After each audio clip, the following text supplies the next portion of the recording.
I sobre la crisi al camp, els llauradors i ramaders s'uneixen per a guanyar força. Avui s'ha presentat la taula de producció agrària formada per totes les organitzacions agràries i les cooperatives valencianes. S'han reunit amb la consellera d'Agricultura, Mireia Mollà, per a traslladar-li quines són les mesures que necessita el sector per a resoldre els seus problemes.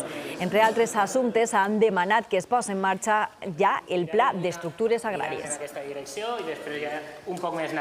Necessitem començar a fer camí per a solucionar alguns dels problemes que es poden presentar i, des de luego, per aconseguir que es legisle, que s'actue en Brussel·les i que el govern d'Espanya agarri la bandera de la PAC que ens interessa als mediterranis. Pensem que la Comunitat Valenciana pot tornar a ser competitiva a nivell de producció agrària, que té potencial per a poder-ho fer, però que necessitem de fer allò que durant molts anys no s'ha fet, i és una reestructuració.